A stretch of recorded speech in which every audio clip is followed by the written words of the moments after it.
Hi,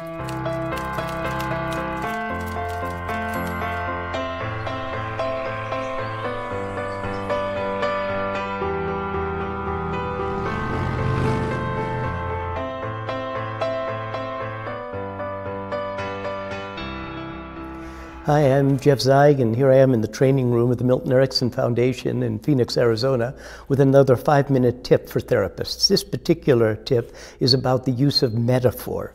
Metaphor is a very powerful tool, and it's underused by therapists. Certainly, poets have been using metaphors, writers use metaphors, but therapists may not be adequately equipped or adequately trained to be able to use metaphor. Now, this is a process of signification, and signification is the representation or conveying of meaning. Milton Erickson was very famous for being indirect, but that's really a very limiting way to think about Erickson. Erickson was orienting toward, because in a Socratic way, he wanted the person to get, by virtue of the dint of their own effort, to get a concept. So signification, orienting towards, is a much better way of thinking. Now, one of the ways that we can orient towards is by using language that is figurative. And whenever you describe something by comparing it to something else, you're using figurative language. A case of that is using metaphor. Metaphor is a figure of speech in which a word or phrase is applied to an object that is not literally applicable.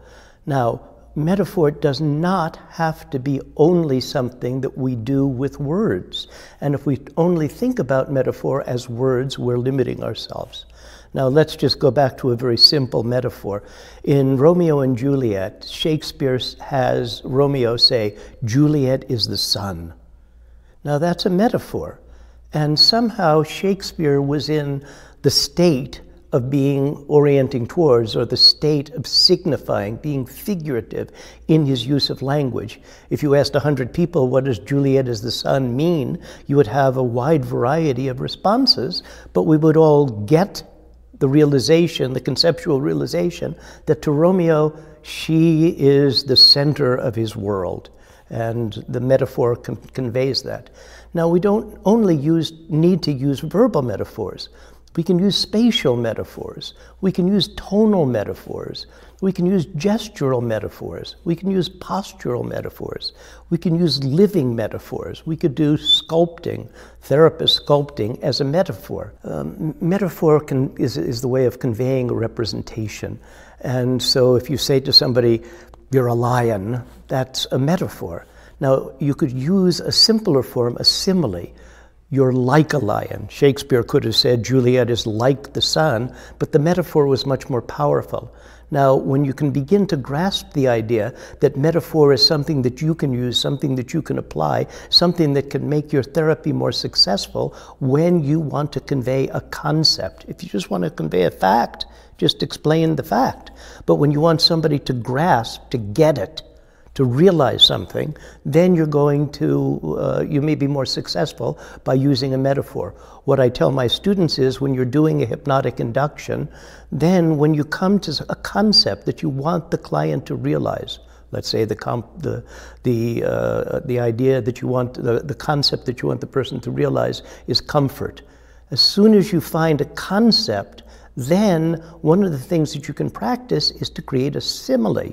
So just find you're saying comfort, just like, and use the simile to begin to strengthen your command of metaphor. Whatever it is that comes to your mind, more eloquent, more elegant, use the simile as a way of broaching into the world of using metaphor. Then feel yourself slipping into the state of being metaphoric. So you can take a deep breath, feel comfort, just like you're in a lake as a child and you're floating and it's effortless and the water is warm and you can feel yourself buoyant and suspended. And then the simile is a way of embellishing the concept that you want the person to realize. Now, in the next of these series, I'm going to show you an example of the great family therapist Salvador Minuchin. And in this particular example of psychotherapy, of family therapy, that Minuchin did a few decades ago, you will see Minuchin open the session with a verbal metaphor. And then you'll see Minuchin use a spatial metaphor.